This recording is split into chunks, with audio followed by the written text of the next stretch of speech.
हम समझ में नहीं दिल में आते हैं, हम समझ में नहीं दिल में आते हैं, पहले ऑरिकल में फिर वेंट्रिकल में जाते हैं। हम समझ में नहीं दिल में आते हैं, पहले ऑरिकल में फिर वेंट्रिकल में जाते हैं।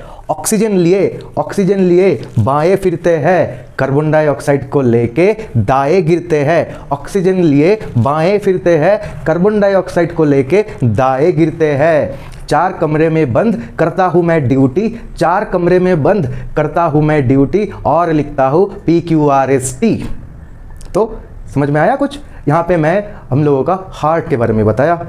हार्ट के अंदर क्या होता है? ब्लड आता है, ब्लड के हम समझ में नहीं दिल में आते हैं, यानी कि ब्लड को पंप करना, ब्लड फ्लो होता है हार्ट के अंदर से कंटिन्यूअसली, ब्लड को रिसीव करते हैं। हार्ट का रिसीविंग चेंबर दोनों एट्रिया है, ऊपर में left atrium and right atrium, इसको ऑरिकल भी बोल सकते हैं। और हार्ट का पंपिंग चेंबर क्या है? दोनों वेंट्रिकल्स है। तो ब्लड यहाँ पे हम लोग के हार्ट में आते हैं। उसके बाद क्या था?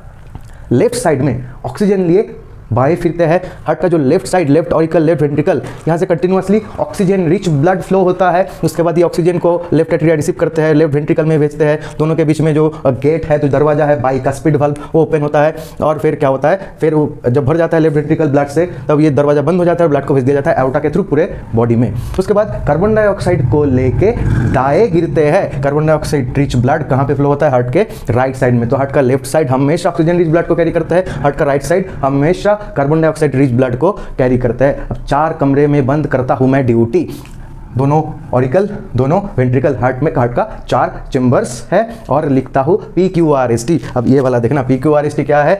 हार्ट का जो कार्डियक रिदम जो होता है उसको हम लोग अगर ग्राफिकल फॉर्म में रिप्रेजेंट करना चाहते हैं, हार्ट में जो कॉन्ट्रैक्शन रिलैक्सेशन होता है जिसको सिस्टोल डायस्टोल भी बोला जाता है, कभी एट्रियम डिपोलराइजेशन होता है, कभी वेंट्रिकल में डिपोलराइजेशन होता है, यानी कि एट्रियम और वेंट्रिकल में जो कॉन्ट्रैक्शन और रिलैक्सेशन होता है उसका जो ग्राफिकल रिप्रेजेंटेशन है, उसका जो ग्राफिकल रिप्रेजेंटेशन है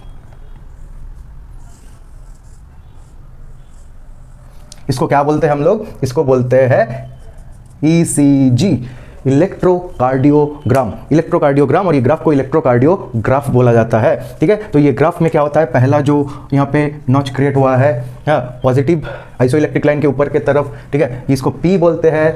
यहाँ पे QRST, इस तरह से ये ग्राफ में 4 पॉइंट हम लोग को देखने को मिलेगा। ठीक है, पॉजिटिव डायरेक्शन में, नेगेटिव डायरेक्शन में, पॉजिटिव डायरेक्शन में P क्रिएट हुआ है, नेगेटिव डायरेक्शन में Q और S क्रिएट हुआ है, उसके बाद पॉजिटिव डायरेक्शन में इधर R क्रिएट हुआ है। मतलब ये क्या समझ रहा है?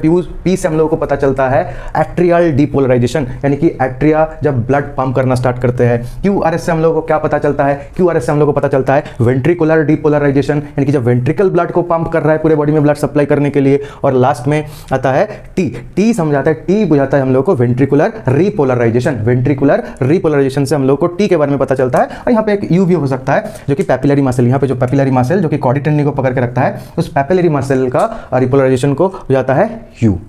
ठीक है, तो यही है